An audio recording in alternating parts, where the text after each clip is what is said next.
Inilah tim nasional terbesar di dunia, dengan total 22 gelar Piala Dunia. Namun, sekuat apapun mereka, masing-masing tim ini pernah mengalami sebuah penghinaan besar di atas lapangan. Jadi, di video ini, kita akan melihat kekalahan terberat yang dialami oleh setiap juara Piala Dunia dalam 50 tahun terakhir. For number 4. And can you believe this scoreline? Nobody expected this. Kita juga akan memberi peringkat setiap kekalahan untuk melihat juara Piala Dunia mana dalam setengah abad terakhir yang mengalami penghinaan terbesar. Dimulai dari negara yang menciptakan olahraga yang kita cintai ini, Inggris. Karena video ini membahas kekalahan terbesar dalam 50 tahun terakhir, kamu mungkin mengira kekalahan terberat mereka terjadi sangat lama lalu. Tapi tidak, faktanya itu terjadi pada tahun 2022. Pada bulan Juni 2022, di kota Wolverhampton, Inggris dengan skuad penuh, Inggris menghadapi Hungaria di ajang Nations League. Di Nations League tersebut, Inggris tampil sangat buruk. Mereka datang ke laga melawan Hungaria setelah tidak memenangkan satu pun dari 3 pertandingan terakhir di grup. Jadi mereka wajib menang, namun segalanya tidak dimulai dengan baik.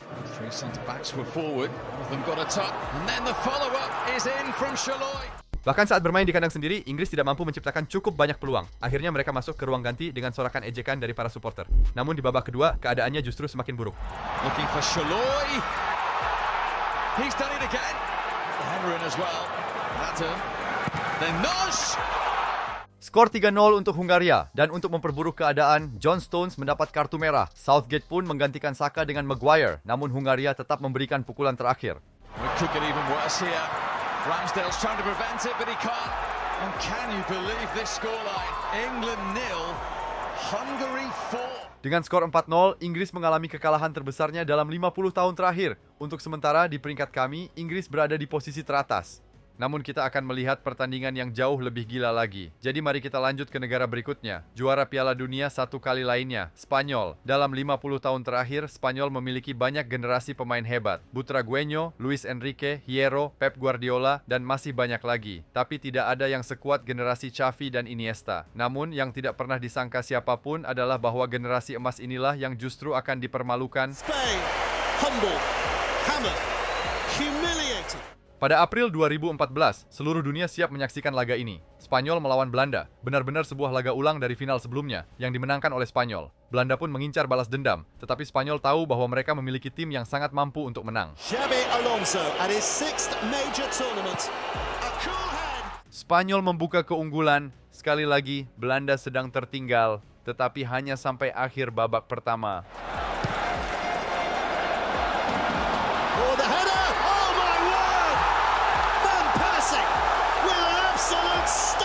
Namun di babak kedua, skuad besar Spanyol ini benar-benar runtuh. Belanda mencetak gol kedua, ketiga, keempat, dan untuk memastikan semuanya, Robben mempermalukan mereka lebih jauh.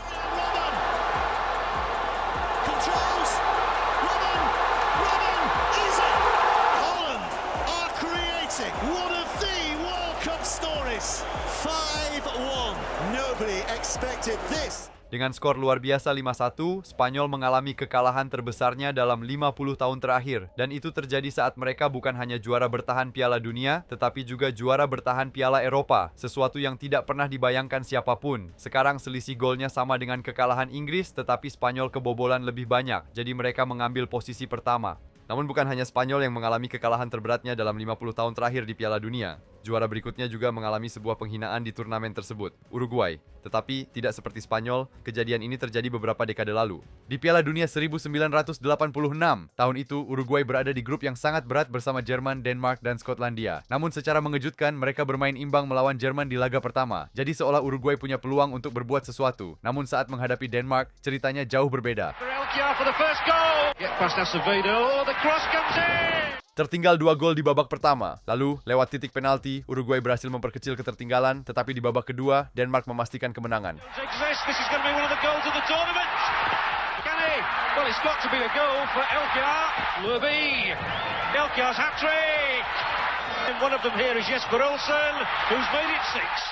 6-1, kekalahan terbesar yang dialami Uruguay dalam 50 tahun terakhir. Sebuah kekalahan memalukan, terutama bagi tim yang 2 kali juara Piala Dunia. Sekarang peringkat teratas ditempati negara baru, tapi sedikit bocoran. Uruguay tidak akan finish di posisi pertama.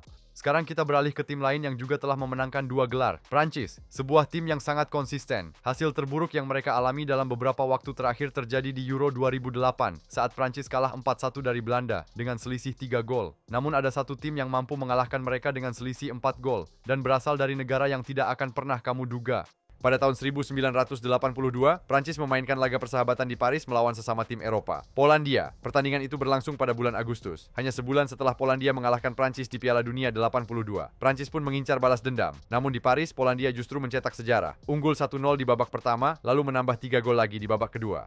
Jadi Polandia menang 4-0, hingga hari ini, itu tetap menjadi kekalahan paling memalukan yang dialami Prancis dalam 50 tahun terakhir. Akankah itu pernah terlampaui? Dalam peringkat kami, mereka kini sejajar dengan Inggris. Namun jika hasil ini mengejutkanmu, itu bahkan tidak mendekati kejutan dari kekalahan terberat yang dialami Argentina. Pada tahun 2009, Argentina dilatih oleh Maradona dengan pemain seperti Mascherano, Tevez, dan Lionel Messi. Mereka saat itu sedang menjalani kualifikasi Piala Dunia, dan Argentina sangat dekat dengan kelolosan. Dari 11 pertandingan, mereka hanya menelan 2 kekalahan. Jadi pada April 2009 mereka bertandang untuk menghadapi Bolivia yang saat itu berada di posisi kedua dari bawah dan bahkan menempati peringkat ke-56 FIFA. Itu terlihat seperti kemenangan mudah bagi Argentina. Namun kemudian Bolivia mencetak gol lebih dulu, namun Argentina dengan cepat berhasil menyamakan kedudukan. Jadi laga ini tampak seimbang. Tetapi sebelum akhir babak pertama, penalti ahí va, amaga, golpea y logra marcar Bolivia otra vez por delante. Ahí está Botero. Ya ha visto un recurso, remate de cabeza, qué gol. Babak pertama berakhir dengan skor 3-1. Bagi Argentina itu sudah merupakan sebuah penghinaan. Namun keadaan menjadi semakin buruk. Emocionaría. Centro de Martins, el remate a gol. Gol keempat, dan untuk memperparah keadaan, Di Maria mendapat kartu merah. Jadi Bolivia pun tidak berhenti sampai di situ. Inteligente, balón al área, Botero va a llegar el quinto. Había pitado el colegiado, pero no hubo nada. El sexto. Argentina benar-benar dipermalukan, 6-1. Kekalahan ini membuat tanggal 1 April 2009 tercatat dalam sejarah. Hasil seberat ini bahkan menjadi kekalahan terbesar Messi hingga tahun 2020 saat Barcelona kalah 8-2 dari Bayern. Namun ada alasannya, ketinggian. Stadion itu berada di ketinggian 3.600 meter di atas permukaan laut, membuat udara jauh lebih tipis. Akibatnya para pemain Argentina cepat kelelahan, memberi keuntungan besar bagi Bolivia. Jadi Argentina kini sejajar dengan Uruguay sebagai kekalahan terbesar sejauh ini. Setelah kekalahan yang tidak akan pernah dilupakan Argentina ini, 3 tahun kemudian Italia juga dipermalukan, namun kali ini terjadi di sebuah final kontinental. Pada 1 Juli 2012, Italia memasuki salah satu pertandingan terbesar dalam sejarah mereka, final Euro UEFA melawan Spanyol. Itu adalah juara Piala Dunia 2006 melawan juara 2010. Benar-benar laga impian, dengan skuad yang berisi Buffon, Pirlo, Balotelli, dan lainnya. Italia hanya kebobolan 3 gol sepanjang turnamen. Namun dalam waktu hanya 14 menit, Spanyol mulai membongkar pertahanan mereka. Just pass for Fabregas, and David Silva's in support. Spain strike first. Spanyol mencetak gol pembuka, jadi Italia harus maju menyerang hingga Spanyol melancarkan serangan balik. Watch again, Jordi Alba. It's Jordi Alba. It's 2. 2-0, hasil yang sangat buruk bagi Italia. Namun mereka tidak menyerah dan di babak kedua sempat mendapat peluang untuk memperkecil ketertinggalan. Tapi Casillas menyelamatkan semuanya. Spanyol sudah menuju gelar juara. Namun meski kemenangan sudah hampir pasti, mereka memutuskan untuk menghabisi laga. Given away. And Torres is in here for 3-0. Might get better, you know, Torres. Oh, Juan Mata is there, it's 4. A perfect evening. Setelah hanya kebobolan 3 gol sepanjang turnamen, Italia justru mengalami kekalahan terbesarnya dalam 50 tahun terakhir. 4-0, medali perak paling memalukan sepanjang sejarah. Namun jika melihat kekalahan lainnya, sebenarnya bisa saja lebih buruk. Namun jika Italia dihancurkan oleh Spanyol, tim berikutnya juga menderita di tangan, atau lebih tepatnya, di kaki, orang-orang Spanyol. Setelah Italia, kita tiba di Jerman, satu-satunya tim yang pernah mencapai final Piala Dunia sebanyak 8 kali. Mengalahkan Jerman dengan selisih besar terasa mustahil, lagi pula merekalah yang terkenal karena menghancurkan negara lain. Namun semua itu hanya bertahan hingga November 2020.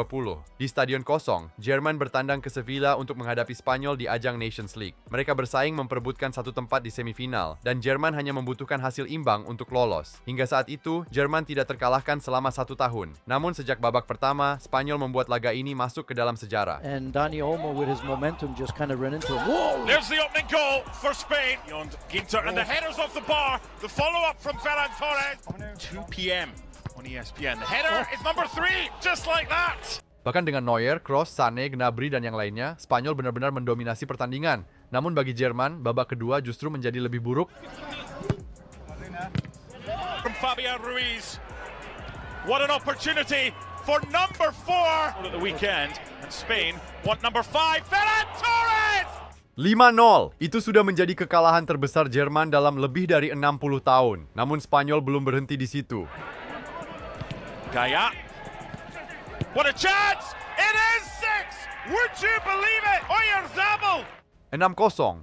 Benar-benar menghancurkan. Spanyol mendominasi dengan lebih dari 70% penguasaan bola dan 23 tembakan berbanding 2. Untuk pertama kalinya, Neuer kebobolan 6 gol dalam satu pertandingan. Percaya atau tidak, Jerman kini berada di posisi pertama dalam peringkat kita. Namun masih ada satu negara lagi, Brasil, dengan kekalahan paling mengejutkan sepanjang masa. Welcome to the World Cup semi-final of 2014, Brazil versus Germany. Pada 2014, Brasil menjadi tuan rumah Piala Dunia dan berhasil mencapai semifinal. Jadi jutaan penggemar memiliki harapan besar untuk lolos ke final. Mengangkat trofi Piala Dunia di kandang sendiri adalah sebuah mimpi. Namun mereka tiba di semifinal dengan satu pukulan besar. Mereka tanpa Neymar, yang mengalami cedera serius, dan juga tanpa sang kapten Thiago Silva. Di sisi lain, Jerman mencapai semifinal untuk keempat kalinya secara beruntun dengan skuad yang sangat kuat. Jadi semua orang tahu ini akan sangat sulit bagi tuan rumah. Tetapi kenyataannya jauh lebih buruk dari yang dibayangkan siapapun.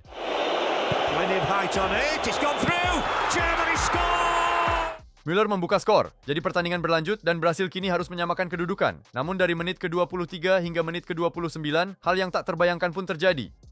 Brazil in real trouble. They're in dire trouble now. We have a World Cup record. Looking good for the final on Sunday. They make it another one here. It's 3-0. This is quite astonishing. It's all over now. It really is all over for Brazil. Dira, Özil, they're queuing up. 5-0 di babak pertama. Semuanya sudah berakhir. Lalu, memasuki babak kedua, pelatih melakukan perubahan yang membuat tim tampil lebih baik. Namun meski begitu, Jerman tetap tidak berhenti. Back into Lahm. Square. 6-0 it is. But, they might have number 7 here now. They have got 7. It's hammered in. 7-0, hasil yang begitu mengejutkan hingga, jika terjadi dalam sebuah film fiksi, orang-orang akan menyebutnya terlalu tidak realistis. Lalu di akhir laga, Oscar mencetak gol hiburan untuk Brasil, menutup kekalahan terburuk yang pernah dialami juara dunia dalam 50 tahun terakhir. 7-1. Jadi, bagaimana pendapatmu tentang video ini? Jika kamu menikmatinya, aku rasa kamu juga akan menyukai yang satu ini. Terima kasih sudah menonton dan sampai jumpa.